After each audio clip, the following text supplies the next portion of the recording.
হঠাৎ অস্পষ্ট আওয়াজ শোনা গেল। ডান পাশ থেকে আসছে। আওয়াজটা স্পষ্ট হতেই বুঝতে পারলো সুদীপার আওয়াজ। তখনই মৃদুলার মনে পড়ে গেল সেই শর্মিলা হাউসে এসেছিল।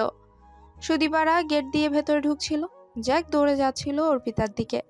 তখনই সে অজ্ঞান হয়ে যায়। মৃদুলা ভয়ে ভয়ে জিজ্ঞেস করলো, কি হয়েছে আপা? সুদীপা ধীর গলায় বলল, তুই ঠিক আছিস মৃদুলা? হ্যাঁ, তুমি? আমি ঠিক আছি। অর্পি? অর্পি ঘুমিয়ে আছে, দেখ তো পাশেই। মৃদুলা অন্ধকার দেখতে পেল না। সুদীপা ধীর গলায় বলল, মৃদুলা অন্ধকারে দেখতে পেল না। হাত বাড়িয়ে উষ্ণ শরীরে ছোঁয়া পেল।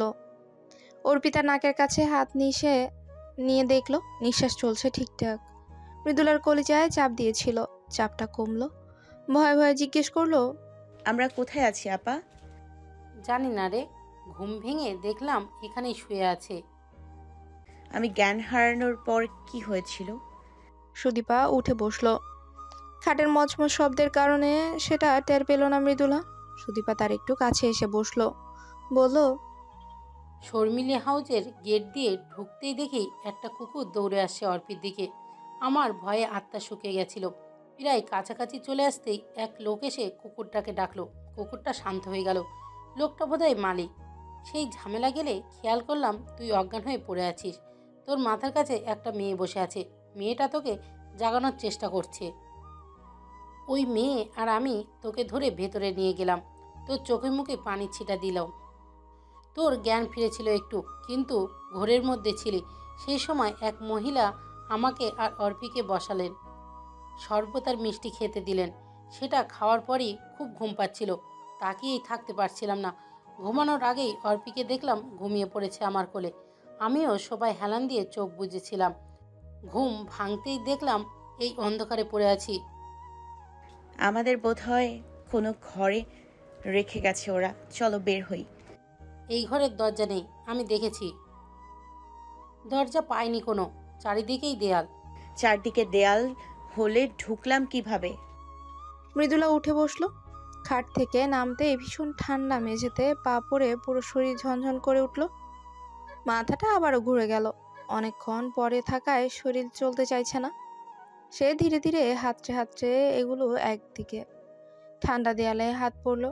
সেখান থেকে আস্তে আস্তে পুরো ঘরের চারটা দেয়াল ঘুরে এলো। আশ্চর্যের বিষয়, ঘরে কোনো দরজা নেই, জানালাও নেই, আসবাবও নেই, শুধু ওই খাটটা। মৃদুলা আতঙ্ক মিশ্রিত স্বরে বলল, আপা, সত্যি দরজা নেই। আমরা এলাম কেমন করে? জানি না। মৃদুলা পায়ে পায়ে এগিয়ে গেল খাটের দিকে। হঠাৎ পায়ের সাথে কি একটা লাগতেই লাফিয়ে সরে গেল। নরম কি যেন একটা। বুকটা ধড়াস করে উঠেছে তার। কাবা গলায় বলল, আপা, এখানে কিছু একটা আছে। তার জবাবটা এলো মেঝে থেকে। কোনো কথা না, গোঙানি শব্দও ভেসে এলো। পড়ে থাকা জিনিসটা কি মানুষ? কয়েকবার গোঙানি শব্দ শুনে মৃদুলা নিশ্চিত হলো এটা মানুষ। সে কাছে গিয়ে হাঁটু গেড়ে বসলো। মানুষটার গায়ে হাত দিয়ে আলতো করে ধাক্কা দিল। সুদীপা ভয়ার্ত গলায় জিজ্ঞেস করলো, কি রে মৃদুলা? এখানে কেউ পড়ে আছে। কে আবার? জানি না। মৃদুলা আরেকবার ধাক্কা দিল।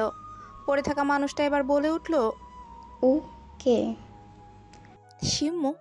মৃদুলা শিমুকে আর একটু জোরে ধাক্কা দিয়ে বলল, ওঠো শিমু, আমি মৃদুলা। শিমু উঠল না। কথাও বলতে পারছে না আর। জ্বরে গা পুড়ে যাচ্ছে ওর। ঠান্ডা মেঝেতে কতক্ষণ ধরে ফেলে রেখেছে কে জানে। মৃদুলা শিমুকে ধরে তুলে ফেললো।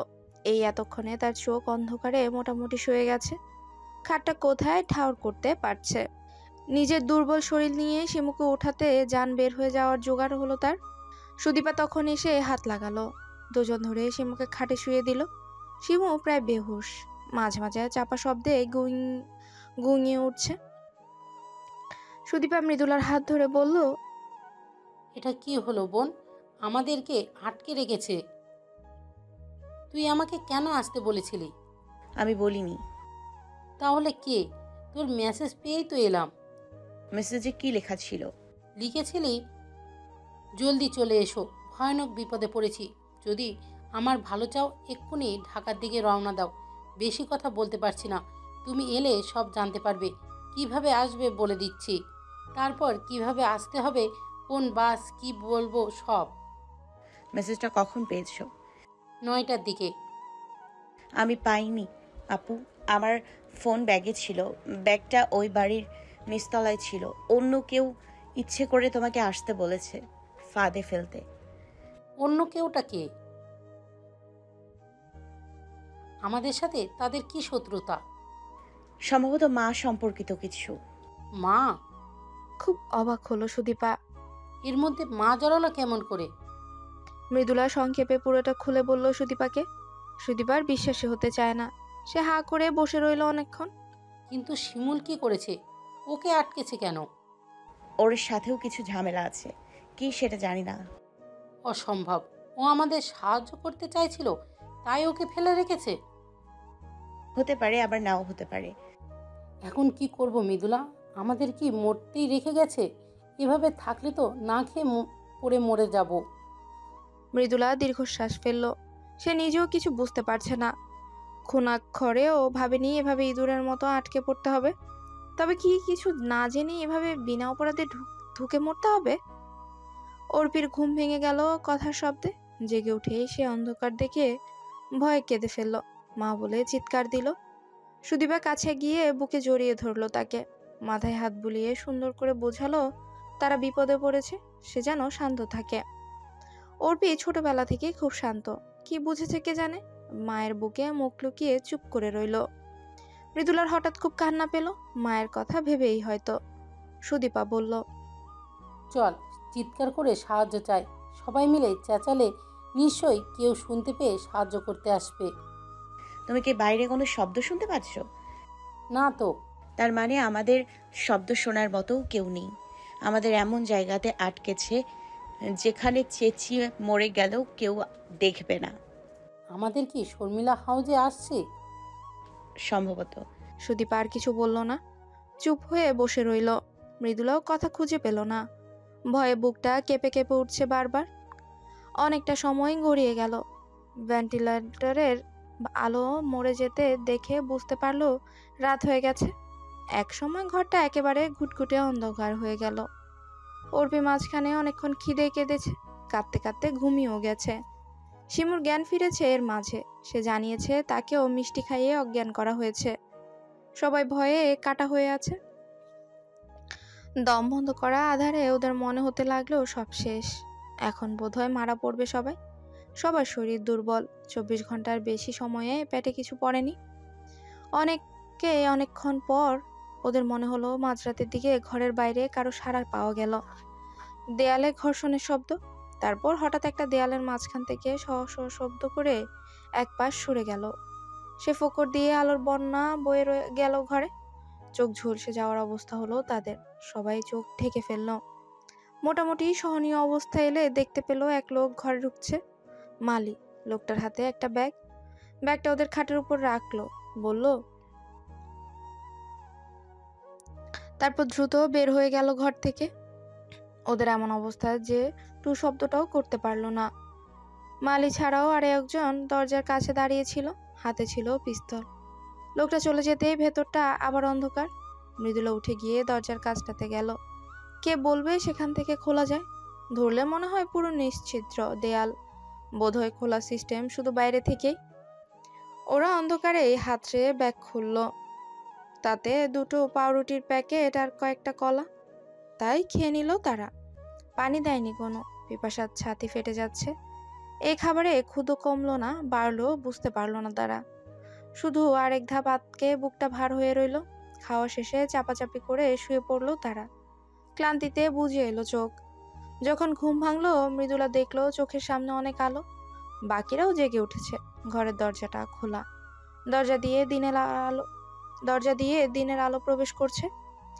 মৃদুলা খাট থেকে নেমে পায়ে পায়ে দরজার দিকে এগিয়ে গেল। দরজাটা মাত্রই খোলা হয়েছে। চোখে আলো পড়াতে ঘুম ভেঙেছে সবার। বাকিরা খাটে জড়সড় হয়ে বসে আছে। মৃদুলা দরজার কাছে এসে অবাক হয়ে দেখলো একটা সিঁড়ি ওপরে উঠে গেছে। সেই সিঁড়ির মুখ থেকে আলো ঢুকছে। সিঁড়ির দরজা খোলা। তার মন চাইলো এক ছুটে চলে যেতে বাইরে, কিন্তু দুর্বল শরীর নিয়ে ছোটা সম্ভব না।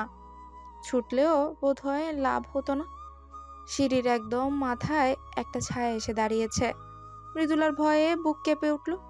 সিঁড়ির কাছ থেকে শরীফুল ইসলামের গলা শোনা গেল। Good morning Mridula. সকাল সকাল এসে ডিস্টার্ব করলাম না তো? মৃদুলা চুপ করে রইল। শরীফুল নিচে নামছে, কাছাকাছি এসে বলল, ভেতরে গিয়ে বসো, এখান থেকে পালানোর সুযোগ নেই। মৃদুলা ভেতরে চলে গেল। রাগে ঘৃণায় তার শরীর কাঁপছে। ইচ্ছে করছে শরীফুলের উপর ঝাঁপিয়ে পড়তে, নখ দিয়ে আছড়ে চোখ দুটো তুলে নিতে। জঘন্য লোক। শরীফুল ঘরে ঢুকতেই ঘরটাতে ঝকঝকে আলো চলে উঠল। এই ঘরে যে লাইট আছে সেটা মৃদুলা জানতও না। আলোতে দেখতে পেল ঘরটা অনেক উঁচু, ছাদ থেকে কয়েকটা টিউব লাইট ঝুলছে। এগুলো সুইচ সম্ভবত বাইরে, কেউ মাত্র জ্বালিয়েছে। আলোকিত ঘরে শরীফুলের মুখটা এতক্ষণে ভালো করে দেখতে পেল মৃদুলা। মুখে অদ্ভুত কাঠিন্য আর নিষ্ঠুরতা, যেটা তার মুখের সাথে একেবারেই মানাচ্ছে না। যেন ইচ্ছে করে সিনেমার দৃশ্য নিরীহ চেহারার লোককে নিষ্ঠুর চরিত্রে অভিনয় করাচ্ছে। তাদের এই অভিজ্ঞতা সিনেমার চেয়ে কম কি? এত নাটক জীবনে হয়? শরীফুলের হাতে একটা ভাঁজ করা চেয়ার ছিল, সে সেটা ঠিকঠাক করে নিয়ে বসলো। এতক্ষণ অর্পিতা ঘুমিয়েছিল। কথা শব্দে ওর ঘুম ভেঙে গেছে। জেগে উঠে দরজায় আলো আর সামনে বসা শরীফুলকে দেখে সে ভাবলো তারা মুক্তি পেয়ে গেছে। শরীফ আঙ্কেল তাকে আবারও বাঁচিয়ে দিয়েছে। সে এক ফাঁকে খাট থেকে নেমে শরীফুলের কাছে চলে গেল, গলা জড়িয়ে ধরে বলল, আমাকে এখান থেকে নিয়ে যাও আঙ্কেল, আমার অনেক ভয় করে।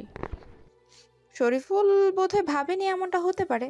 ভ্যাবাচাকা ভাবটা কোনো মতে সামলে ওর পিতার মাথায় হাত বুলিয়ে বলল, ঠিক আছে অর্পি, তোমাকে আমি নিয়ে যাব। এখন একটু মায়ের কাছে গিয়ে বসো। অর্পিতা আদর পেয়ে আর নড়ল না, শরীফুলের কোলে বসে রইল। শরীফুল বাকিদের দিকে তাকিয়ে বলল, কেমন কাটছে সময়, ভালো নাকি খারাপ? কেউ উত্তর দিল না।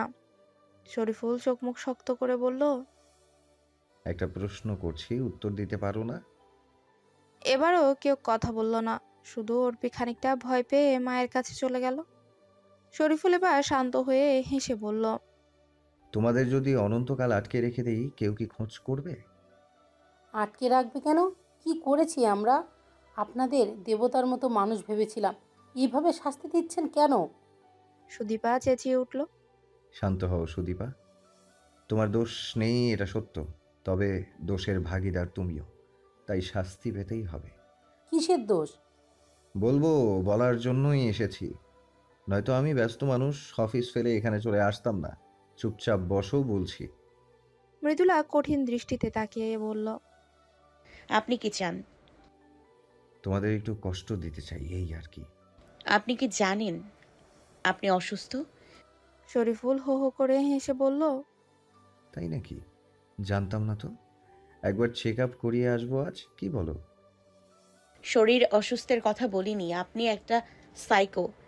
এদিক দিয়ে কিছুটা ঠিকই বলেছ। এত ঝামেলা করে তোমাদের আনতে হলো, তা মাথায় খানিকটা এলোমেলো তো হবেই।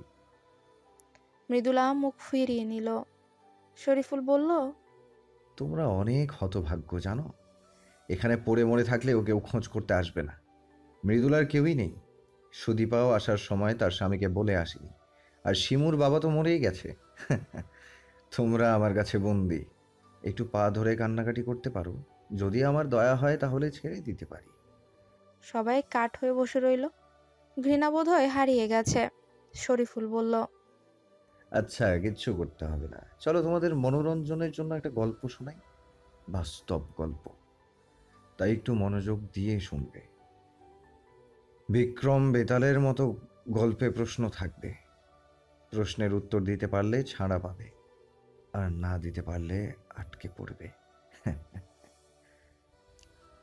শরীফুল উঠে দাঁড়িয়ে ঘরময় পায়চারি করতে করতে তার গল্প শুরু করলো। একটা ছেলে সদ্য স্কুল শেষ করে কলেজে ভর্তি হয়েছে। ধরা যাক ওর নাম খোকা। খোকা মায়ের বাধ্য ছেলে, মা ছাড়া তার পৃথিবীতে কেউ নেই। খোকার বাবা মারা গেছে ওর জন্মের আগেই। খোকা তার মায়ের সাথে থাকে একটা ছোট্ট গ্রামের ছোট্ট ঘরে। মা সদর হাসপাতালে নার্সিংয়ের কাজ করত, অনেক কষ্ট করে দুজনের পেট ভরাতো সে। স্বপ্ন ছিল খোকা বড় হয়ে সব কষ্ট দূর করবে, মায়ের জন্য বড় করে বাড়ি বানিয়ে দেবে, সেখানে চাকর বাকর থাকবে, বড় গাড়ি থাকবে, থাকবে না কোনো কষ্ট। মায়ের কোলে শুয়ে স্বপ্ন দেখে ঘুম আসতো খোকার। পুরো জীবন জুড়ে শুধু মা ছিল তার। একদিন খোকা কলেজ থেকে বাড়িতে ফিরে দেখলো তার মায়ের কপাল ফেটে রক্ত ঝরছে। মেঝেতে বসে হাঁপাচ্ছে মা। খোকা পাগলের মতো হয়ে ছুটে গেল। মা বলল পড়ে গিয়ে ব্যথা পেয়েছে। সেদিন রাতে মা চিন্তায় ঘুমাতে পারল না। কিসের চিন্তা সেটা বলল না খোকাকে। পরদিন খোকা বাড়ি ফিরে দেখলো মা শুয়ে আছে। বড় বড় নিঃশ্বাস পড়ছে তার। হাত পা ঠান্ডা। ভয়ে খোকার কলিজা শুকিয়ে গেল। দ্রুত সে মাকে সদর হাসপাতালে নিয়ে গেল। তার সাথে গেল এক খালা। দুজনের কেউই তেমন কিছু বোঝে না। হাসপাতালের লোকজন মাকে ফিরিয়ে দিল। বলল ভালো হাসপাতালে নিতে হবে। অনেক কষ্টে অল্প কিছু টাকা জোগাড় করে খোকা মাকে নিয়ে গেল শহরের এক হাসপাতালে। ডাক্তার বলল খোকার মা বাঁচবে না, হার্টে বড় অসুখ। একটা আশা আছে, অপারেশন করাতে হবে, তাতে টাকা লাগবে অনেক। খোকা তখন পাগল প্রায়। মাকে বাঁচানোর একটাই সুযোগ, তাও টাকার জন্য হাতছাড়া করবে? তা কি করে হয়? সে বলল টাকার জোগাড় হবে, অপারেশন যেন করানো হয়। ডাক্তাররা টাকার অপেক্ষা না করে অপারেশন করতে নিয়ে গেল মাকে। খোকা অনেক চেষ্টা করলো কিছু করে টাকা জোগাড় করতে। তাদের ঘরে যা জিনিস ছিল সব বেচে দিল, এমনকি নিজের বইপত্রগুলো। সারাদিন কাজ খুঁজলো হন্য হয়ে, কিন্তু এই বয়সে কোনো অভিজ্ঞতা ছাড়া কে তাকে কাজ দেবে? আর একদিনে কি অত টাকা জোগাড় সম্ভব? খোকা ফিরে গেল হাসপাতালে। ততক্ষণে অপারেশনও হয়ে গেছে। মা নিশ্চয়ই ভালো হয়ে গেছে। সে ডাক্তারদের হাত পা ধরে বলবে টাকা সে কিছুদিন পর জোগাড় করে দেবে। হাসপাতালে গিয়ে দেখলো খালা কাঁদছে। মা আর বেঁচে নেই, অপারেশন করতে গিয়ে মারা গেছে। খোকার মাথায় আকাশ ভেঙে পড়ল। সে ভাবতেও পারেনি সুস্থ সবল মা 2 দিনের অসুখে মরে যাবে। তার মধ্যে সে টাকাটাও জমা দিতে পারেনি। মায়ের লাশ পেতে অনেক ঝামেলা পোহাতে হলো তাদের। যখন লাশটা পেল তখন খোকার ইচ্ছে হলো কষ্টে মরে যেতে। মা আর তার মা নেই। মায়ের চোখে ব্যান্ডেজ করা, চোখে তো কিছু হয়নি, শরীরের জায়গায় জায়গায় রক্ত জমে আছে। কেমন অপারেশন করেছে ওরা? খোকার চেঁচামেচিতে ডাক্তাররা বলে দিল তারা তার মায়ের চোখ কিডনি রেখে দিয়েছে, কারণ খোকা অপারেশনে টাকা দিতে পারেনি। শরীফুল বড় করে শ্বাস নিয়ে অন্যদিকে ঘুরিয়ে দাঁড়িয়ে রইল কিছুক্ষণ, তারপর বলতে শুরু করলো, খোকা সেদিন কিছু করতে পারেনি, তার ক্ষমতাই ছিল না। এর কিছুদিন পর খোকা জানতে পারে মায়ের আসলে কি হয়েছিল। মায়ের অনেকদিন আগের এক বান্ধবী মায়ের কাছে কিছু গহনা রেখে গিয়েছিল। কেমন করে যেন মা সেগুলো হারিয়ে ফেলে। সেই বান্ধবী এসে গহনাগুলো চাইছিল, মা দিতে পারছিল না। এমন অবস্থাও ছিল না যে নতুন করে গহনা গড়িয়ে দেবে। সেই বান্ধবীর সাথে মায়ের খুব কথা কাটাকাটি হয়। তারপর সেই মহিলা মাকে আঘাত করে, মায়ের মাথা ফেটে যায়। ওই মহিলা আরও জানিয়ে যায় পরের দিনের মধ্যে গহনা ফেরত না দিলে মায়ের নামে কেস করবে, পুলিশ ধরে নিয়ে যাবে তাকে আর তার ছেলেকে। মা চিন্তায় অস্থির হয়ে যায়।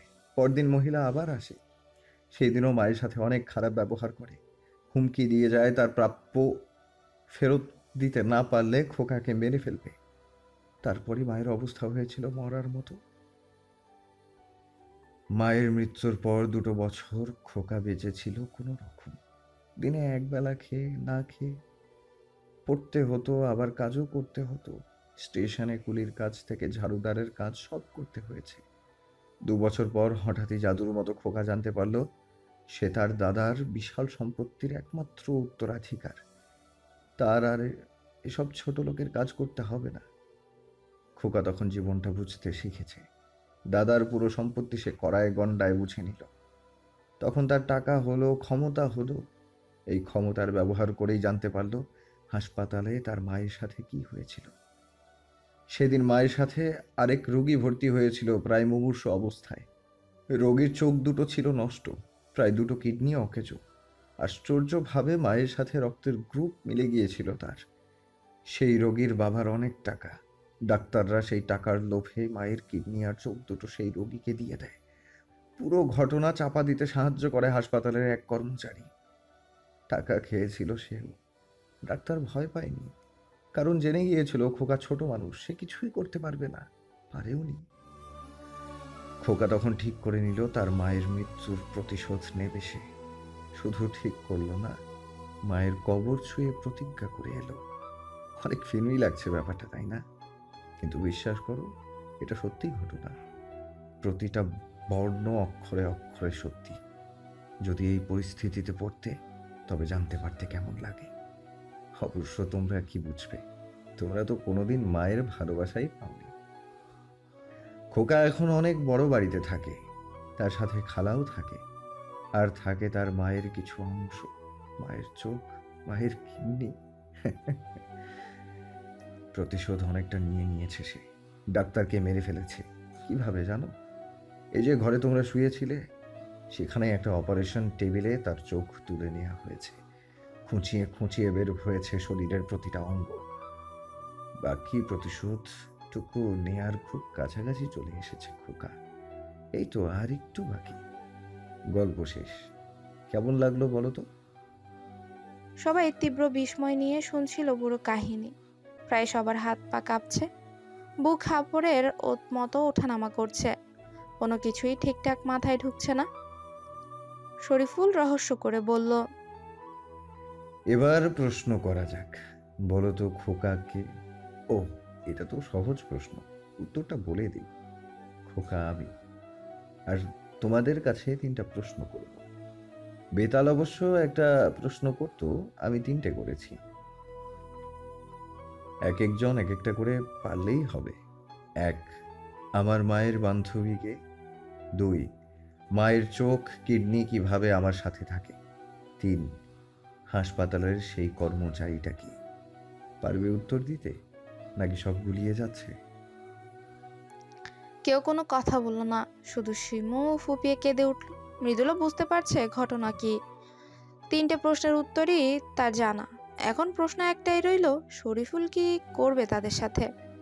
শিমু হঠাৎ কাঁদতে কাঁদতে বলল, আমার বাবা যা করে গেছে সেটার জন্য উনি সারা জীবনে আফসোস করেছে।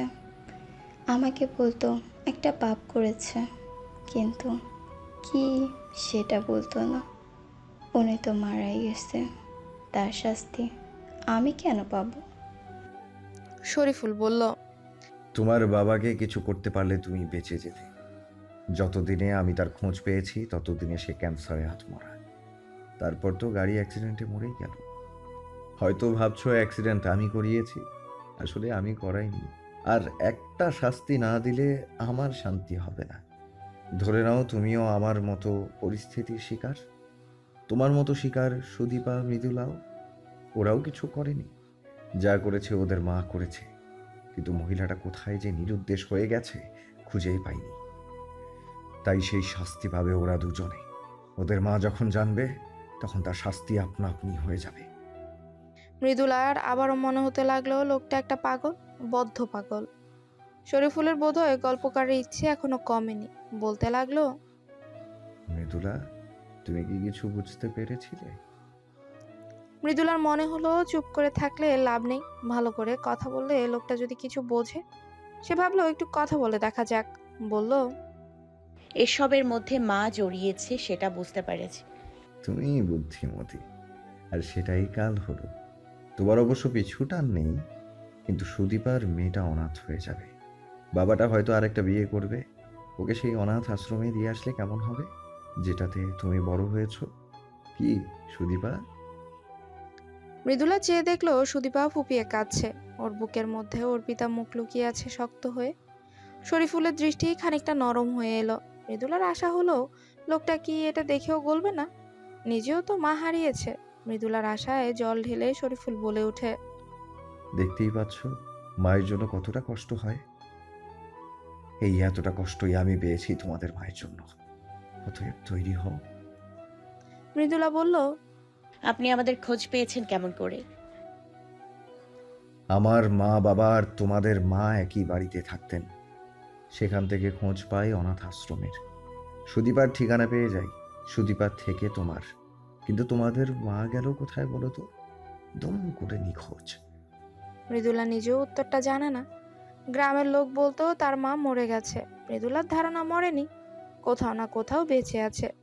এতদিন ভাবতো তার সাথে দেখাও হবে মায়ের, কিন্তু সেটা বোধহয় আর হবে না। সে দ্রুত মরতে যাচ্ছে। মৃদুলা কথা ঘুরিয়ে বলল, নীলিমাকেও কি আপনি মেরে ফেলবেন? সে তো আপনার স্ত্রী, আপনার সন্তানের মা হতে যাচ্ছে। ওকে মারতাম না, মায়ের চিহ্ন আছে ওর সাথে, কিন্তু এটাও কোনোদিন ভুলতে পারবো না যে ওর জন্য আমার মা মারা গেছে। ওর বাবাটাকে মেরেছি, ভেবেছিলাম বাবার শোকে ও পাগল হয়ে গেছে, কিন্তু কিছুদিন পর সেরে উঠল। তারপর থেকে ওকে শান্তিতে থাকতে দেইনি কোনোদিন। ভেবেছিলাম তোমাদের সাথে একটা ব্যবস্থা ওরও করব, কিন্তু এর মধ্যে প্রেগনেন্ট হয়ে যাবে কি জানতো। এখন বাচ্চাটা হয়ে গেলে ওকে পাগলাগারদে পাঠাবো। নীলিমাকে দূরে সরিয়ে দিলে আপনার বাচ্চাকেও শাস্তি দেয়া হবে, সেটা বুঝতে পারছেন? বাচ্চা কোনো শাস্তি পাবে না, সে ছোটবেলা থেকে কখনো মাকে পাবে না, বাবার কাছে বড় হবে। এগুলো করে আপনার কি লাভ বলুন? লাভ ক্ষতির হিসেব এখন করি না, মজা লাগে এসব করতে। তোমাদের মারলে শান্তি পাবো ভেবেছিলাম, 3 বছরে তিলে তিলে কষ্ট দিয়ে মারবো তোমাদের, কিন্তু তার আগেই তো সব ভজঘট হয়ে গেল। মানে কি হয়েছিল? বাড়িতে যেসব হচ্ছিল সেগুলো হতে থাকলে সব প্ল্যান ভেস্তে যেত আমার। আপনিই তো ঝামেলা করছিলেন, আবার বলছেন ভজঘট হয়েছে। আমি কিছুই করছিলাম না, নীলিমার এ সময় স্বাভাবিক থাকা প্রয়োজন। আমি সব ঠিকঠাক রাখতে চাইছিলাম নীলিমার ডেলিভারি পর্যন্ত। তোমাকে নিয়ে এসেছিলাম ও যেন স্বাভাবিক থাকতে পারে, তাই এতদিন ওর সাথে যা করেছি তাতে ওর মেন্টাল কন্ডিশন খুব একটা ভালো ছিল না এমনিতেও। ভালোই ভালোই বাচ্চাটা হয়ে গেলে তারপর যা করার করতাম। তাহলে ওসব কে করছিল? মৃদুলার মাথা গুলিয়ে যাচ্ছে এবার। তোমাদের প্রিয় শিমু। কি? মৃদুলা আচমকা বাক্যহারা হয়ে গেল। শিমু? কিন্তু শিমু কেন এসব করবে? তাকেই জিজ্ঞেস করো। এসবের জন্য শিমুকে স্পেশাল শাস্তি দেয়া হবে। বংশের রক্ত বলে একটা কথা আছে না? বাবারা জানোয়ার ছিল, মেয়েও তাই হয়েছে। মৃদুলা এখনো বিশ্বাস করতে পারছে না। সে শিমুকে একটা ধাক্কা দিয়ে বলল, তুমি এসব করেছো? শিমু ফুপিয়ে কেঁদে উঠল। কি যেন বলতে চেয়ে গলায় আটকে গেল তার, শুধু চোখ মুখ লাল হয়ে উঠল আরো বেশি। শরীফুল বলল, তুমি এত কিছু বুঝেছো, এটাও বোঝা উচিত ছিল মৃদুলা। তুমি যেদিন এলে তার পরের দিন তোমাকে ঘুমের ওষুধ খাইয়ে ঘুম পাড়িয়েছিল শিমু। আমি আসার পর ও আমাকে কমপ্লেন করে তুমি কাজে ফাঁকি দিচ্ছ। মৃদুলা আতকে উঠল। সে কি? শিমু আমাকে বলেছিল নীলিমা নাকি আপনার কাছে কথা লাগিয়েছে। মিথ্যে কথা বলেছে। এর পরদিন টিভিতে চ্যানেল বদলেছিল শিমুই।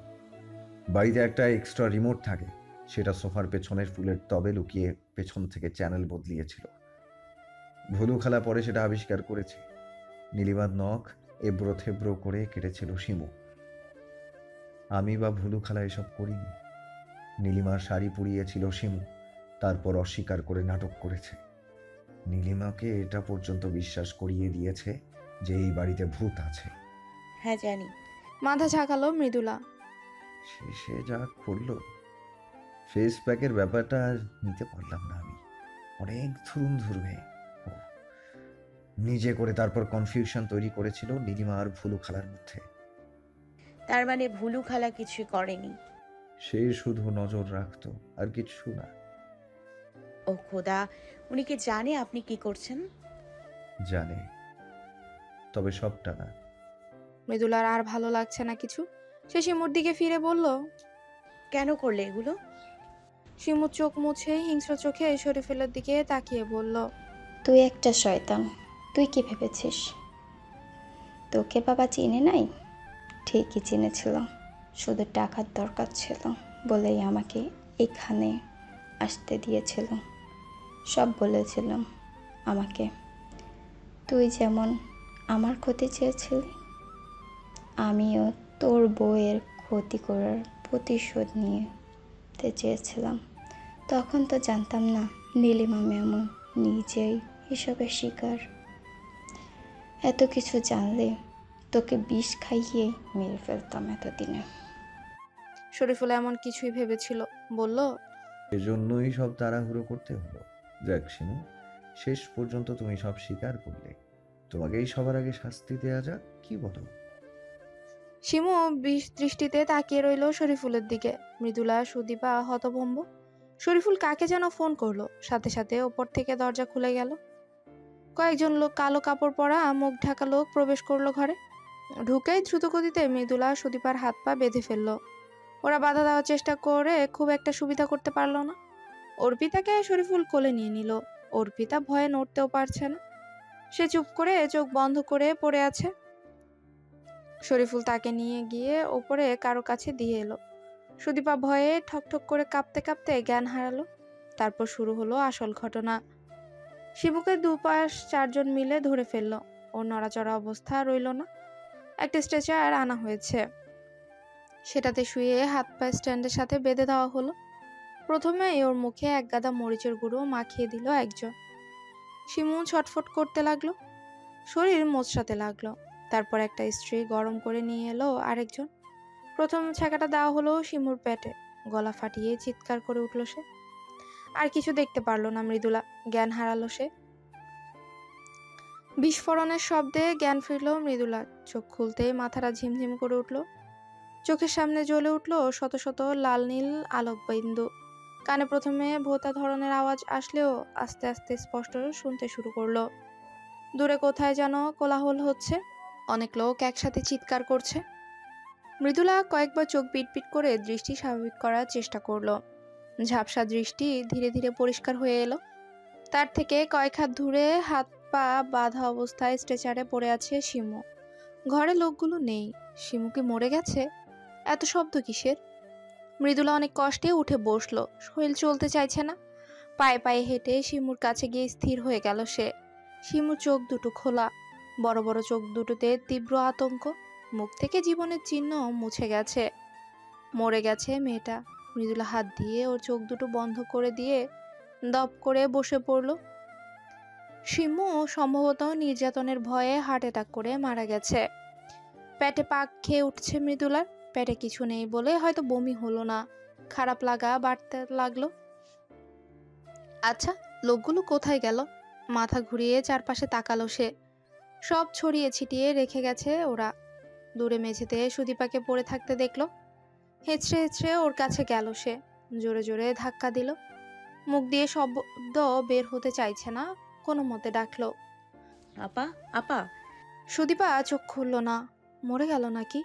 ভাবনাটা আসতেই মৃদুলা জমে গেল আতঙ্কে। কি হচ্ছে এসব? সে উঠে গিয়ে জোরে জোরে ঝাঁকি দিল সুদীপাকে। এই আপা, ওঠো না। ভয়ে মাথা খারাপ হয়ে গেছে যেন। মৃদুলা মাথা ঠান্ডা রাখার চেষ্টা করলো। সুদীপার নাকের কাছে হাত দিয়ে দেখলো ধীরে ধীরে নিঃশ্বাস পড়ছে। হাফ ছেড়ে বাঁচলো সে। ঘরের চারপাশে চোখ বুলালো। শিমুর লাশের পাশে একটা বোতল দেখা গেল। গিয়ে দেখলো কাচের বোতল। ভেতরে পানি নাকি অ্যালকোহল জাতীয় কিছু। অ্যালকোহল হলেও খারাপ হয় না, মুখে পড়লে সুস্থ বোধ করতে পারে সুদীপা। সে বোতলটা নিয়ে এলো। চিপি খুলতে কেমন একটা ঝাঁঝালো গন্ধ পেল।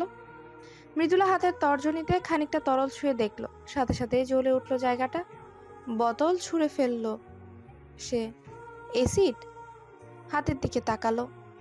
একটুতেই পুড়ে চামড়া উঠে গেছে, সাথে প্রচন্ড জ্বলনি। ইস, এটা সুদীপার মুখে ঢাললে কি হতো ভাবতেই কেঁপে উঠল মৃদুলা। শরীফুল এই অ্যাসিড দিয়ে কি করবে ভাবতেও আরো বেশি ভয় লাগছে।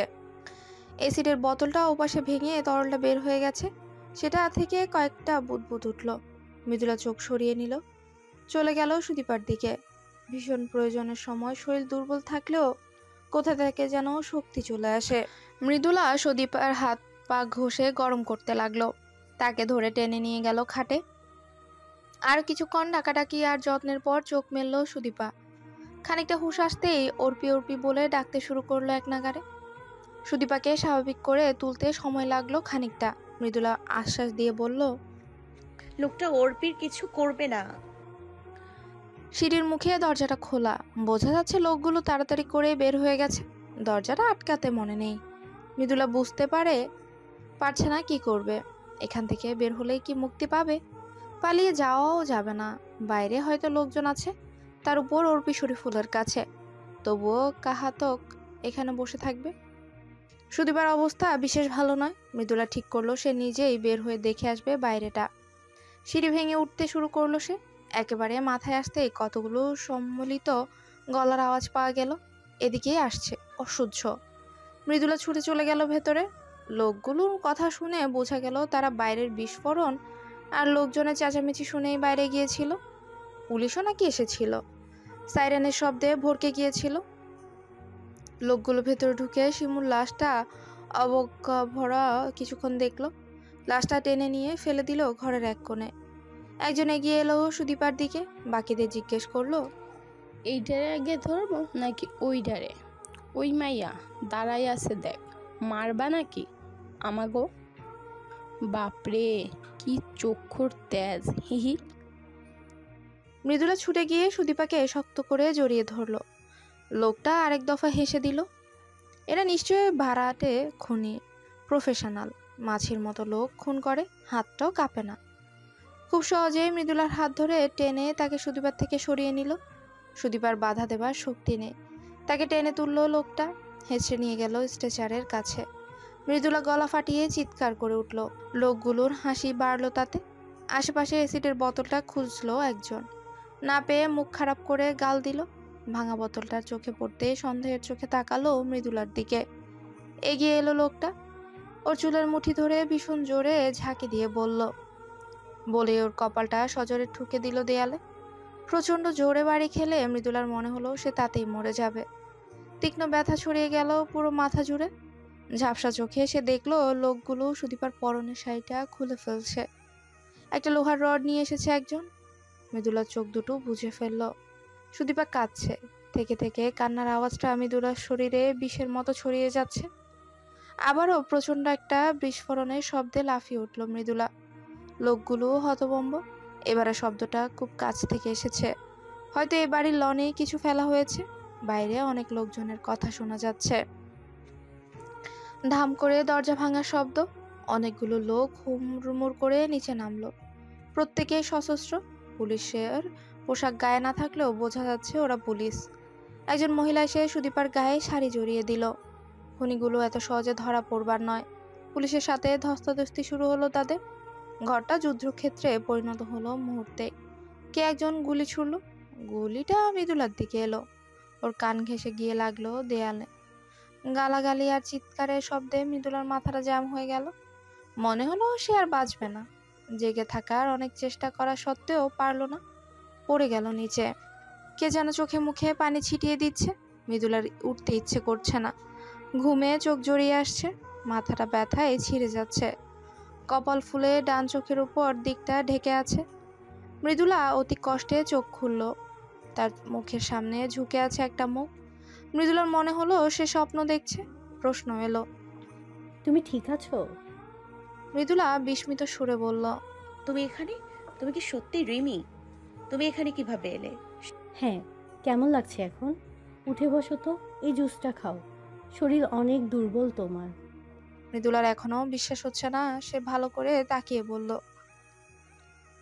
রিমি হেসে বলল, হ্যাঁ বাবা, আমি। স্বপ্ন দেখছো না? তুমি এখানে কিভাবে এলে?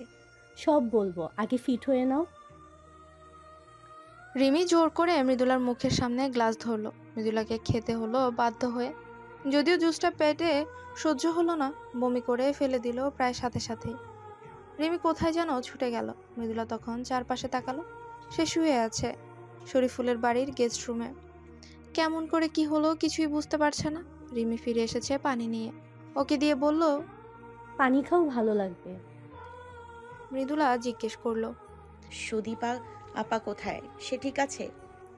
হ্যাঁ, সুদীপ অর্পিতা ঠিক আছে। মৃদুলা স্বস্তির একটা নিঃশ্বাস নিয়ে পানিটা খেলো। শরীর জুড়িয়ে গেল তার। তারপর জিজ্ঞেস করলো, শরীফুলকে কি পুলিশ ধরে নিয়ে গেছে? হ্যাঁ। আচ্ছা, কেমন করে কি হলো বলবে তুমি?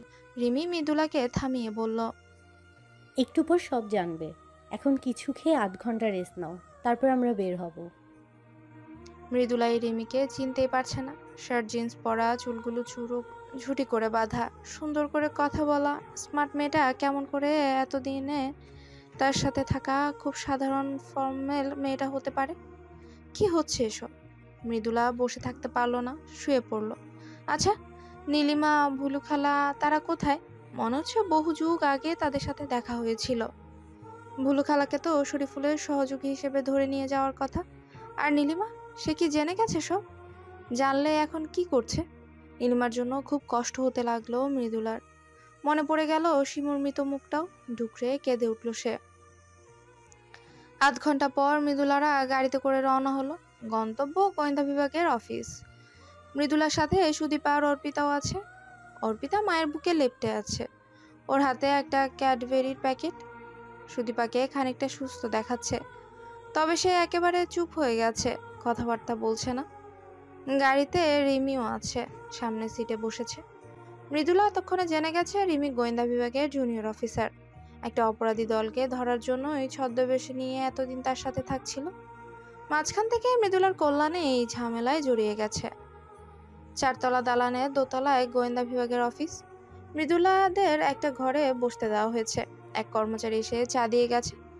জিজ্ঞাসাবাদ শুরু হবে একটু পরে, সবাইকে একসাথে নিয়ে কথা হবে। মৃদুলা এটা সেটা জিজ্ঞেস করছে সুদীপাকে। সুদীপা হা হু করছে। একটু পরেই সেখানে রিমির আগমন। রিমি গোয়েন্দা জানার পর থেকে মৃদুলা তার সাথে ঠিক স্বাভাবিক হতে পারছে না।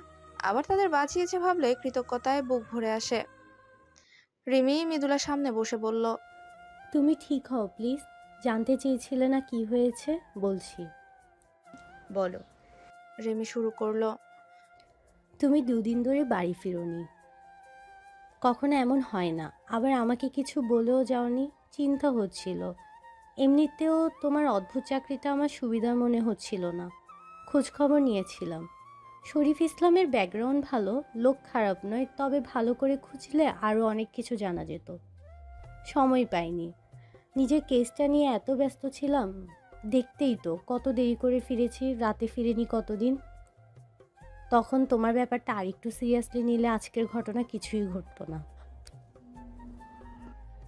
তো তোমার খবর নিতে আজ সকালে আমি ওই বাড়িতে যাই। প্রথমে বাড়িতে ঢুকতে চেষ্টা করি। দারোয়ান বাড়ির মালিকের অনুমতি ছাড়া ঢুকতেই দেবে না। তাকে সেভাবে বলা হয়েছিল। গেটই খোলেনি লোকটা। তখন বাইরে থেকে নজর রাখতে শুরু করি। একটু পর খেয়াল করলাম এক জটাধারী লাল কাপড় পরা লোক বাড়িতে ঢুকতে চাইছে। দারোয়ান ঢুকতে দিচ্ছে না। জটাধারী দারোয়ানের সাথে ঝগড়া লাগিয়ে দিয়েছে। বলছে বাড়ির মালিক নাকি তাকে ডেকেছে। যাই বলুক, দারোয়ান কিছুতেই দরজা খুলছে না। এমনকি ভেতরের খবর নিয়ে দেখতেও যাচ্ছে না লোকটা সত্যি বলছে কিনা। তখনই আরও বেশি সন্দেহ হলো। জটাধারী চলে যাওয়ার আগে তাকে ধরলাম। সে জানালো সে একজন তান্ত্রিক। নীলিমা নামের এক মহিলা তাকে ওই বাড়িতে যেতে বলেছে ভূত তাড়াতে। নীলিমার দৃঢ় বিশ্বাস তাদের বাড়িতে ভূত আছে। লোকটা গজগজ করে নীলিমার কথা সব বলে গেল। আমারও বিশ্বাস দৃঢ় হলো কিছু ঝামেলা আছে। এর একটু পর বাড়ির উল্টো পাশের রাস্তায় কে যেন পটকা ফোটালো, একসাথে অনেকগুলো। তীব্র শব্দে ভয়ই পেয়ে গেলাম। আগে পুলিশের কিছু লোক খবর দিয়েছি, তারাও চলে এসেছিল তখনই। যে ছেলেটা এই কাজ করেছে তাকে ধরে ফেললো তারা। ছেলেটাকে চাপাচাপি করতে হলো না। সে নিজেই বলল ওই বাড়ির লোকেরা নাকি তার প্রেমিকাকে আটকে রেখেছে। 2 দিন ধরে তার প্রেমিকা ফোন ধরছে না। প্রেমিকার নাম শিমু। বুঝলাম ঘাবলা আছেই। তোমরাও খোঁজ নেই 2 দিন ধরে। তখন প্ল্যান করে বাড়ির ভেতরে কিছু পটকা ফোটানো হলো, ভেতরের লোকজনকে ভরকে দেওয়ার জন্য। তারপরেই ঢুকে তোমাদের আবিষ্কার করলাম। তোমাদের আটকে রেখেছিল বেসমেন্টে। নীলিমা কোথায় আছে? ওকে কোথায় পেয়েছিলে? মৃদুলা জিজ্ঞেস করলো। বাড়িতেই আছে। সম্ভবত নীলিমাকে কিছু জানতে দিতে চায়নি শরীফুল, তাই তাকে ঘুমের ওষুধ খাইয়ে ঘুম পাড়িয়ে রেখেছিল। ওষুধের ডোজ বেশি হওয়াতে মেয়েটা মরার মতো ঘুমাচ্ছিল। এখনও ঘুমিয়ে আছে। আমাদের লোক আছে ওই বাড়িতে। যদি শীঘ্রই ঘুম না ভাঙে তাহলে হাসপাতালে নেওয়া হবে। মৃদুলা বিড়বিড় করে বলল, লোকটা আস্ত জানোয়ার। বলেই একটা দীর্ঘশ্বাস ফেলে উঠে জানলার কাছে গিয়ে দাঁড়ালো রিমি। দুপুরের আজ এখনো খুব একটা পাওয়া যাচ্ছে না। পাতলা স্বরের মতো রোদ ছড়িয়ে আছে শহর জুড়ে। জানলার কাজ গলে এক টুকরো হলদেটে রোদ এসে পড়েছে রিমির মুখে। সুন্দর লাগছে তাকে। মৃদুলা অবাক হয়ে দেখছে। কথাবার্তা, চালচলন সব এত বদলে। মানুষ দিনের পর দিন কেমন করে থাকতে পারে? গোয়েন্দা হওয়া সহজ কাজ নয় মোটেও। রিমিকে একটু ছুঁয়ে দেখতে ইচ্ছে করছে। আচ্ছা, এইসব স্বপ্ন নয় তো? দেখা গেল রিমিকে ছুঁতে গেলে সে কাচের মতো গুড়িয়ে গিয়ে বাতাসে মিলিয়ে গেল।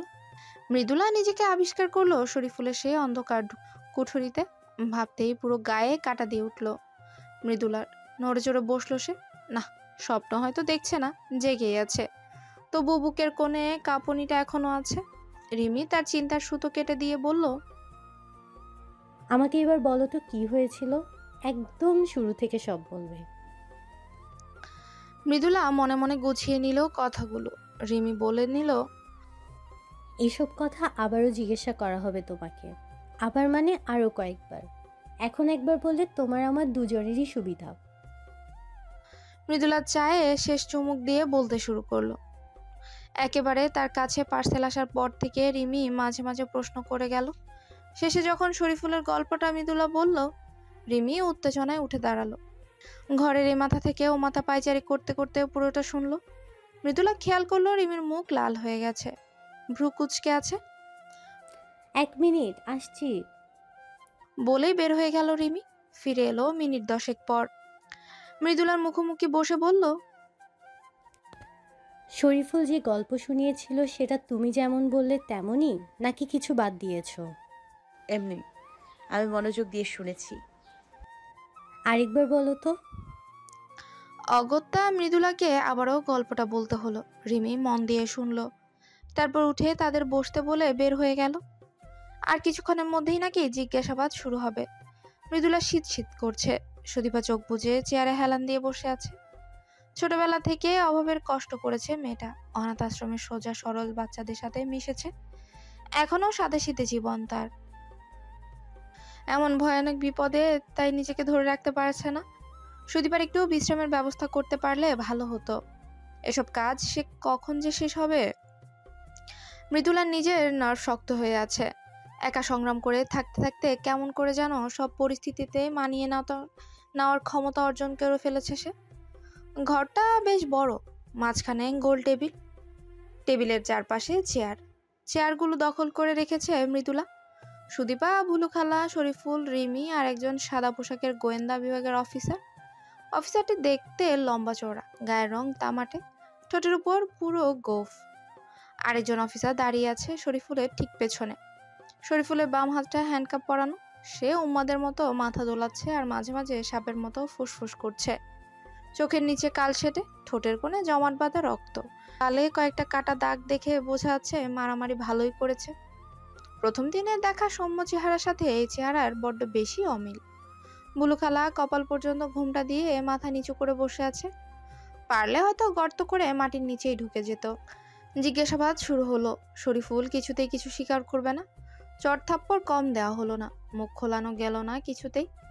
অফিসারটা চোখ মুখ শক্ত করে বললেন, পুলিশের হাতে পড়লে তখন বাপ বাপ করে সব বলবে। শরীফুল ফস করে উঠে বলল, বাপ তুলে কথা বলবি না। পরিণামে তাকে আরো 2টো থাপ্পড় খেতে হলো। ঠোঁটের আরেক পাশ কেটে রক্তের ধারা বইতে লাগলো। তার অন্য হাতেও হ্যান্ডকাপ লাগিয়ে এবার অন্যদের দিকে ফিরলেন অফিসার। বুলুখালাকে জিজ্ঞেস করলো, আপনার বৃত্তান্ত বলুন। জি। আপনার নাম কি? ভুলু। ভালো নাম। এটাই। শরীফুল আপনার কি হয়? ছেলের মতো। আমরা এক বাড়িতে থাকতাম। ওর মা মারা যাওয়ার পর ওর দেখাশোনা আমিই করি। আপনার পরিবার? আমার কেউ নাই। বিয়ে হয়নি? হয়েছিল, স্বামী মারা গেছে। অফিসারটি স্থির দৃষ্টিতে তাকিয়ে বলল, আমার দিকে তাকান। বুলু খালা মাথাটা আরো নিচু করে ফেললো। অফিসার এবার অন্য প্রসঙ্গে গেল। শরীফুলের কুকর্মের সহযোগী আপনি ছিলেন তো? উত্তর নেই। বলুন তার প্ল্যান কি ছিল? আপনি তো সরাসরি কিছু করেননি। সাক্ষী দিলে শাস্তি কম পাবেন। খালানির উত্তর। তাকে আরো কিছু প্রশ্ন করা হলো। বেশিরভাগই উত্তর দিল না। কিছু দিল, তাও উল্টো পাল্টা মনে হলো। অফিসারটি মুচকি হেসে বলল, আপনি এতক্ষণ যা বলছেন বেশিরভাগই মিথ্যা। আপনার আইডেন্টিটি পর্যন্ত মিথ্যা। আসলে আপনি কে বলুন তো? আপনার নাম আর যাই হোক, ভুলু নয়। মৃদুলা আবারও চমকালো। মনে হচ্ছে আরো অনেক তথ্য বের হয়ে আসবে এমন। কতক্ষণ সহ্য হবে তার? বুলুখালা মাথাটা একেবারে নামিয়ে ফেললো। মৃদুলা দেখলো টেবিলের উপর রাখা তার হাতটা থরথর করে কাঁপছে। অফিসার এবার সুদীপাকে প্রশ্ন করতে শুরু করলেন। আপনার নাম? সুদীপা দাস। আপনার স্বামীর নাম? দিলীপ দাস। বিয়ের আগে আপনার নাম কি ছিল? সুদীপা রায়। আপনি আর মৃদুলা হাসান বোন, আপনার সম্পর্কের ব্যাপারটা খুলে বলুন। আমি অনাথ আশ্রমে বড় হয়েছি, জানতাম আমার কেউ নেই। কয়েক বছর আগে মৃদুলা আমার কাছে আসে, আমাকে বলে সে আমার বোন আর আমার মা আছে, তারা মুসলমান। আমি আর কিছুই জানি না। সুদীপা এটুকুই অনেক কষ্টে বলল। ক্লান্ত বিধ্বস্ত হয়ে চেয়ারে হেলান দিল। রিমি তার দিকে পানির গ্লাসটা এগিয়ে দিল। অফিসার মৃদুলার দিকে ফিরে বললেন, আপনি খুলে বলুন। মৃদুলা মায়ের ব্যাপারে যা জানতো বলল, ডায়েরিতে যা ছিল সবই বলল। অফিসার জিজ্ঞেস করলেন, আচ্ছা মিসেস, সুদীপার বাবা যদি আপনার মাকে চিট করে থাকে আর বাচ্চা হওয়ার আগে তাকে ছেড়ে অন্য কাউকে বিয়ে করে ফেলে, তাহলে আপনার মা সুদীপার নামে সেই সাথে বাবার টাইটেল কেন যোগ করলো? মানে আমি শুভমের টাইটেল জানি না, তবে মনে হচ্ছে রায়। যেহেতু আপনার মা মুসলমান ছিলেন, ব্যাপারটা গোলমেল লাগছে না? মৃদুলার মনে হলো আসলেই তো, এতদিন খেয়াল করেনি কেন কথাটা। আমি জানি না, মায়ের ডায়েরির 2টো পাতা নেই, সেখানে হয়তো অনেক কিছুই ছিল। আমি নিজেও ধোঁয়াশার মধ্যে আছি। সে বলল। অফিসার এবার শরীফুলের বাড়িতে ঘটে যাওয়া ঘটনার কথা জিজ্ঞেস করলেন। মৃদুলা বলল। অফিসার চিন্তিত সুরে বললেন, তার মানে শিমু ছাড়াও আরেকজনকে খুন করেছে এই লোকটা। ডাক্তার পরিচয় বের করতে হবে। শরীফুল খেকিয়ে উঠে বলল, আর ওরা যে আমার মাকে মেরেছে সে বেলায় কিছু না? Shut up. অফিসার ধমকে মৃদুলাও চমকে উঠল। শরীফুল আর কথা বলল না। রিমি এবার বলল, স্যার, শরীফুল ইসলামের মায়ের ঘটনা আপনার সত্যি মনে হচ্ছে? সত্যি হতেও পারে, নাও হতে পারে। অর্ধেক সত্যি, পুরোটা নয়। আপনি জানেন এই ব্যাপারে? হ্যাঁ, আমার কাছেও প্রমাণ আছে। আমি একজনকে আনতে চাই যে সবগুলো খুলে বলতে পারবে। কার কথা বলছেন? জাহানারা হাসান, মৃদুলার মা। ওনাকে খবর দেওয়া হয়েছে, আসছেন, রাস্তায় আছেন এখন। আর বড় জোর 15 মিনিট লাগবে। ঘরের সবাই কথাটায় চমকে গেল। যার এতদিন ধরে কোনো খবর নেই, সে হঠাৎ কোথা থেকে উদয় হবে? রিমি তাকে পেল কোথায়? মৃদুলার বুকের ভেতরটা চিনচিন করে উঠল। পেটের ভেতরে প্রজাপতির ওড়াউড়ি শুরু হলো। সে এতদিন পর মাকে দেখবে, তার সত্যিকারের মাকে। এর মানে মা বেঁচে আছেন, তার সাথে দেখাও হতে যাচ্ছে। উত্তেজনায় মৃদুলার গায়ের পশম দাঁড়িয়ে গেল। হৃদযন্ত্রটা চলতে শুরু করলো দ্বিগুণ গতিতে। চারপাশে তাকিয়ে দেখলো সুদীপাও সোজা হয়ে বসেছে। আর শরীফুল বিস্মিত চোখে মুখে হা করে রিমির দিকেই তাকিয়ে আছে। হয়তো ভাবছে, এতদিন খুঁজেও যাকে পেলাম না, এই পুচকে মেয়ে তাকে একদিনেই পেয়ে গেল। মিনিট 5 পরে এই একটা মিষ্টি রিনরিনে গলার কথা শুনলো। মুখ তুলল মৃদুলা। আসতে পারি? পেছনে দাঁড়ানো মানুষটা বলে উঠল, তাকে রিমি নিয়ে এসেছে, তবুও দরজার সামনে দাঁড়িয়ে অনুমতি চাইছে। অফিসার বললেন, প্লিজ আসুন। মৃদুলা চোখ ছলছল করে উঠল। মাকে তার নীল আকাশে একখণ্ড মেঘের মতো মনে হচ্ছে। আকাশি রঙা তাঁতের শাড়ি সুন্দর করে পরা, মাথায় সাদা সুতির ওড়না জড়ানো, ঠোঁট দুটো পান খেয়ে লাল টুকটুকে হয়ে আছে, চোখ দুটো অচঞ্চল শান্ত দিঘির মতো। জাহানারা এগিয়ে এলেন। রিমির চেয়ারটাতে তাকে বসালো রিমি, নিজে দাঁড়িয়ে রইল পেছনে। মৃদুলা দেখলো মা শূন্য দৃষ্টিতে তাকিয়ে আছে, চোখ দুটো শক্ত করে চেপে ধরে আছে। মা তার মেয়েদের দেখছে না কেন, নাকি দেখতে চাইছে না? মৃদুলার ইচ্ছে হচ্ছে ছুটে মাকে জড়িয়ে ধরতে। এতদিনের রাগ অভিমান সব এক নিমেষে কেমন করে যেন গলে গেছে। অফিসারের কথার শব্দে সম্বিত ফিরল মৃদুলার। দেখলো সুদীপা হা করে মায়ের দিকে চেয়ে আছে। অফিসার বললেন, আপনি জাহানারা হাসান? জি। আপনি কি জানেন আপনাকে এখানে কেন আনা হয়েছে? সংক্ষেপে জানি। রিমি বলল। আমি মোটামুটি ঘটনা বলেছি। অফিসার তার 2 হাতের আঙ্গুলগুলো একসাথে জড়ো করে জাহানারাকে বললেন, আমরা এখন পর্যন্ত অফিসিয়ালি তদন্ত বা জিজ্ঞাসাবাদ আরম্ভ করিনি। কেসটা অতি দ্রুত পুলিশের কাছে হ্যান্ড ওভারও করতে হবে। যেহেতু আমাদের হাতে এসে পড়েছে তাই আমরা আমাদের মতো তদন্ত করছি।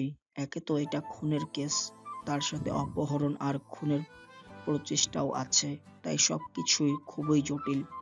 খুনিকে আমরা ধরে ফেলেছি, তবে তার মানসিক সুস্থতা নিয়ে সন্দেহ আছে। তাছাড়া খুনের মোটিভ ভালো করে জানা প্রয়োজন, সেই জন্য শরীফুল ইসলামের অতীতের কথা টানতে হচ্ছে। আর সেখানে কিছু অন্ধকার জায়গা আছে যেখানে আলোকপাত করতে পারেন একমাত্র আপনি। আপনি কি আমার কথা বুঝতে পারছেন? জি, কি বলতে হবে বলুন। প্রথম প্রশ্ন, আপনি কি আপনার বান্ধবী শর্মিলীর কাছে কোনো গয়না পেতেন? গয়না? জাহানারা বেশ চমকে উঠলেন। কিসের গয়না? শরীফুল ইসলাম দাবি করেছেন তার মা মানে শর্মিলীর কাছে আপনি গয়না রেখেছিলেন, সেটা ফেরত দিতে পারেননি বলে আপনি তাকে শারীরিকভাবে আঘাত করেন, কেস করার কথা বলেন, ছেলেকে মেরে ফেলার হুমকিও দেন। জাহানারা অবাক হয়ে শরীফুলের দিকে তাকালেন। মুখটা মুহূর্তে কেমন বিষাদে ছেয়ে গেল, চোখ দুটোতে তীব্র মায়া। কয়েক মুহূর্ত নিজেকে সামলে রাখতে চেয়েও পারলেন না, হু হু করে কেঁদে ফেললেন। রিমি দ্রুত তাকে ধরে ফেলল। নিজেকে একটু সময় নিয়ে সামলে জাহানারা বললেন, আমি শর্মিলার কাছে কোনো গয়নার জন্য যাইনি, গিয়েছিলাম আমার ছেলের জন্য। তাকে একবার দেখতে চেয়েছিলাম। ছেলে? মৃদুলার গা শিরশির করে উঠল। ঘরে শুনশান নীরবতা। অফিসে জিজ্ঞেস করলেন, আপনার ছেলে আছে? হ্যাঁ, আমার যমজ বাচ্চা হয়েছিল, শরীফ, সুদীপা। শরীফকে শর্মিলি রেখে দিয়েছিল, আর সুদীপাকে অনাথ আশ্রমে দিয়ে এসেছিলাম। মৃদুলা চোখ দুটো বুজে কথাটা হজম করার চেষ্টা করলো। শরীফুল তার আপন মায়ের পেটের ভাই? কেমন করে সম্ভব? হায় আল্লাহ! শরীফুল গলা ফাটিয়ে চিৎকার করে বলল, তুই মিথ্যা বলিস কেন বুড়ি? তুই মিথ্যাবাদী। তুই আমার মা না, আবার মাকে তুই মেরে ফেলেছিস। শরীফুলকে চুপ করালো পেছনে দাঁড়ানো অফিসার। জাহানারা চোখের পানি ছেড়ে দিয়ে এলিয়ে পড়েছেন, ফোফাচ্ছেন শুধু। রিমি বলল, স্যার, আমি বাকিটা বলতে পারি? আমি প্রায় পুরোটা জানি। নাকি তার চেয়ে ভালো হয় মিস মৃদুলার কাছে যে ডায়েরিটা আছে সেটা ছেঁড়া পাতা দুটো পড়ে শোনাবো? রিমি জাহানারার কাঁধে হাত রেখে বলল, পাতা দুটো কি এনেছেন? জাহানারা মাথা ঝাঁকিয়ে নিজের ব্যাগ থেকে ভাঁজ করা কাগজ রিমিকে দিল। রিমি পড়তে শুরু করলো। আমি যমজ বাচ্চার মা হতে চলেছি। মানুষ এই মুহূর্তটাকে কত খুশিই না হয়। আর আমি ভয় পেয়ে গেলাম। একটা বাচ্চা নিয়ে কি করব সেই নিয়ে আশঙ্কার শেষ নেই। সেখানে দুজন, কোন ভরসায় এদের আমি জন্ম দেব? আমাকে সাহস দিল শর্মিলী, যত্নও করতো অনেক। আস্তে আস্তে শরীর ভারী হয়ে আসছিল আমার। কাজকর্ম করতে পারতাম না, ও সব করে দিত আমার। আমার যখন 8 মাস, তখন ভয়ানক দুঃসংবাদ এলো। খবর এলো শর্মিলীর বর তার অফিসের বসে স্ট্রোক করে মারা গেছে। শর্মিলী প্রায় পাগল হয়ে গেল, দিনরাত শুধু কাঁদে আর দরজার সামনে বসে থাকে তার স্বামী আসবে বলে। আমি এই শরীর নিয়ে নিজেই চলতে পারি না, তাকে দেখব কি করে? ঘরে রান্নাবান্না বন্ধ হলো। মাঝে মধ্যে প্রতিবেশীরা এক আধবেলা খাবার দিয়ে গেলে তাই খেতাম।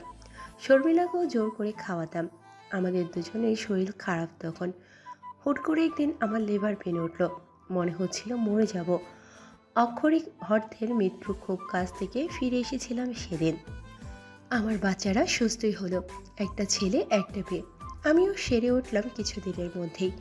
শর্মিলীকে দেখলাম সে নিজেকে সামলেছে, বাচ্চাদের দেখাশোনা করছে। ছেলেটার প্রতি অনেক টান।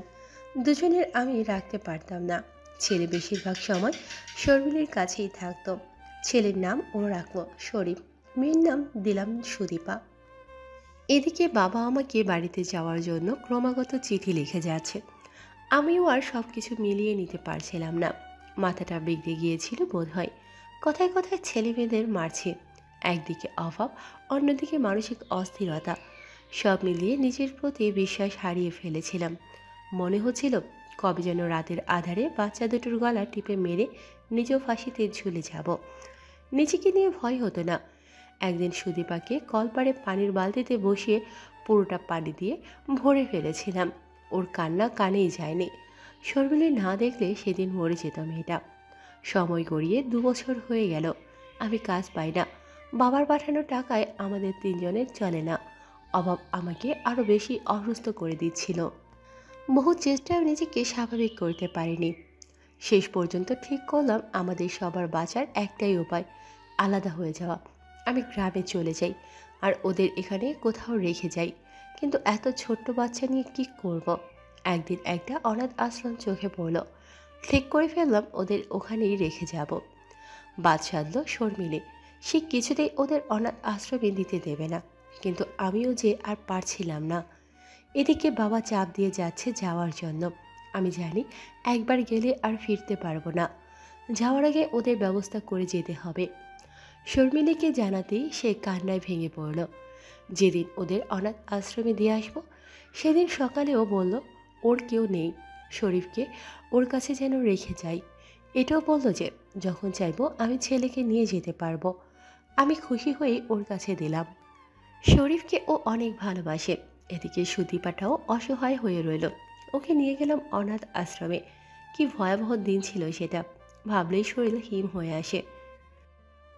পড়া শেষ। পিনপতন, নীরবতা। মৃদুলার অজান্তেই তার চোখ বেয়ে পানি গড়িয়ে পড়ছে। লম্বা লম্বা শ্বাস নিয়ে সে বুকের ভেতরকার অস্থিরতা কমানোর চেষ্টা করছে। হঠাৎ শরীফুল শব্দ করে কেঁদে উঠল। এত বড় একটা মানুষ এভাবে বাচ্চাদের মতো কাঁদতে পারে জানতো না কেউ। অফিসার এবার জাহানারাকে জিজ্ঞেস করলেন, তাহলে শর্মিলী মারা যাওয়ার আগে আপনি তার কাছে কেন গিয়েছিলেন?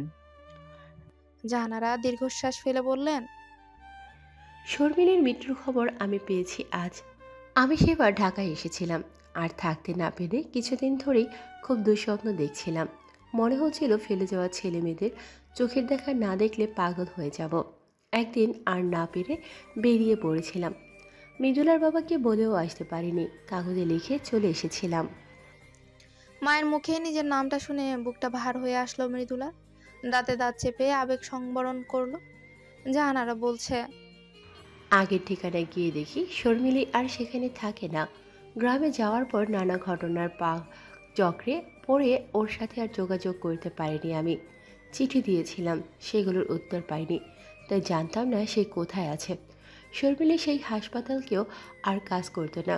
অনেক খোঁজাখুঁজির পর একজন চেনা মানুষের সাহায্যে ওর ঠিকানা পেয়েছিলাম। আমাকে দেখে সেদিন শর্মিলী খুব চমকে উঠেছিল। আগের মতোই ছিল না ও। ভেবেছিল আমি ছেলেকে কেড়ে নিতে এসেছি। আমার কথা শুনতেই চাইল না, আমাকে অপমান করে বের করে দিল। কত করে বলেছিলাম শুধু ছেলেকে একবার দেখে চলে যাব, দেয়নি ও। শরীফ তখন কলেজে ছিল, ভেবেছিলাম একটু পরে আবার যাব। কিন্তু সেদিন সুদীপাকে খুঁজতে আশ্রমে যাওয়ার পর ওদিকে যেতে পারিনি। আবার সুদীপাকেও পাইনি, তার ওই অল্প বয়সে বিয়ে হয়ে গিয়েছিল। পরদিন আবার গিয়েছিলাম, তখনও শরীফ কলেজে। শর্মিলী সেদিনও আমার কথা বুঝল না, চেঁচামেচি করতেই থাকলো। এক পর্যায়ে আমাকে আঘাত করতে গিয়ে নিজেই আহত হলো। আমারও হাত কামড়ে দিয়েছিল। আমি বুঝতেই পারছিলাম না ও পাগল হয়ে গেছে কিনা। সেদিন ভয় পেয়ে চলে এসেছিলাম। এরপর নানা ঘটনার চক্রে পরে আর আমার শর্মিলীর সাথে দেখা হয়নি। কথা শেষ হওয়ার পর শরীফুল চিৎকার করে ঘর মাথায় তুলে ফেললো। হাতে হ্যান্ডকাপ না থাকলে বোধহয় দু একটা খুন হয়ে যেত তার হাতে। বুলু খালাকে অনবরত আজে বাজে বকতে শুরু করলো। তুই আমাকে মিথ্যা কথা বলেছিলি কেন? গয়নার কথা বলেছিলি কেন? কিসের শত্রুতা তোর সাথে আমার? বল, কথা বল। বুলু খালা মাথাটা আরো নামিয়ে ফেলেছে, ঘোমটা দিয়ে মুখের প্রায় অর্ধেকটা ঢাকা।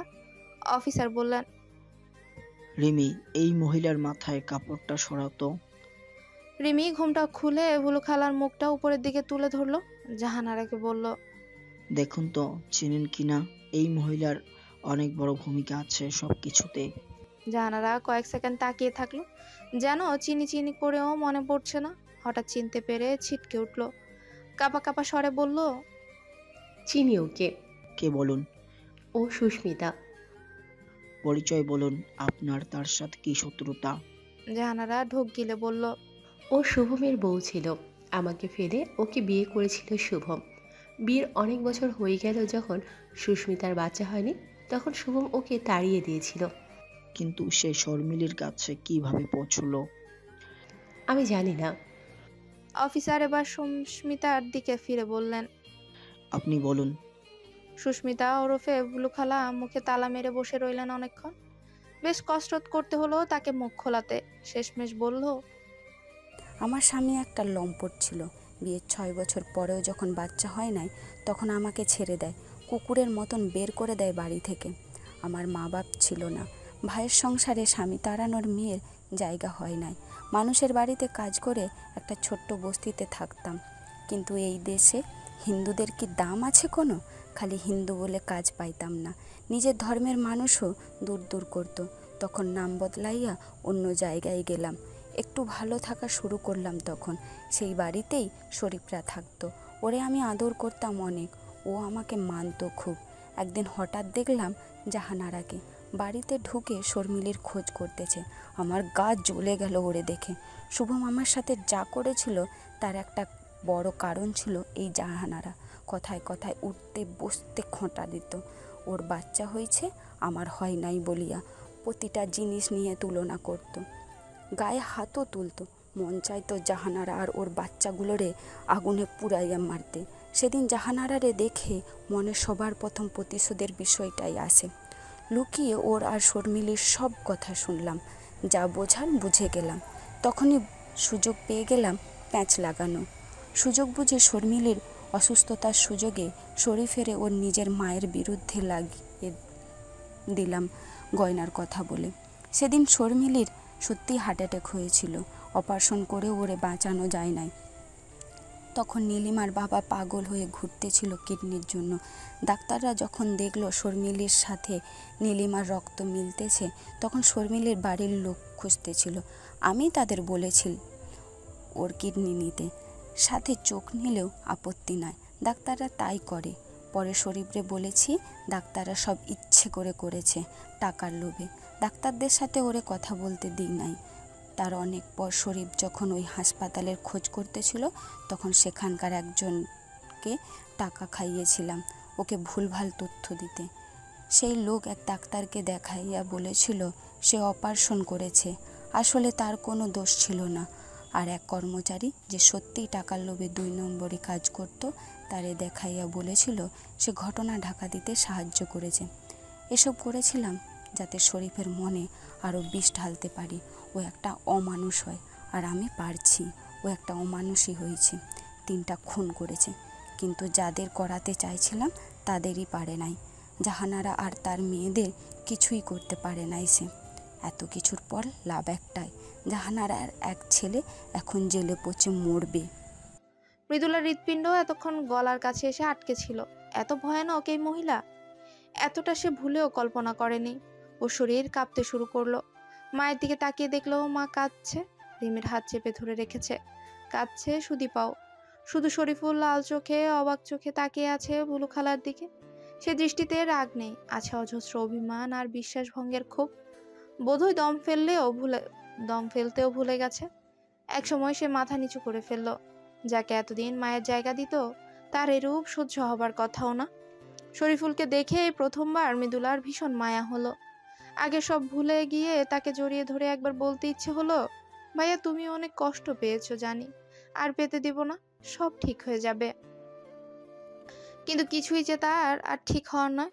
অনেকক্ষণ নীরবতার পর অফিসার বললেন, সবকিছু ক্লিয়ার হয়ে গেলে মূল অপরাধী তার মানে সুস্মিতা, যাকে ভুলু খালা বলে ডাকা হয়। আপনি চিন্তা করবেন না মিসেস সুস্মিতা। আপনার যতটুকু কড়া শাস্তি হওয়া সম্ভব তার চেয়ে একটু কম হবে না। সুস্মিতা আর কিছু বলল না, আবার মাথা নামালো।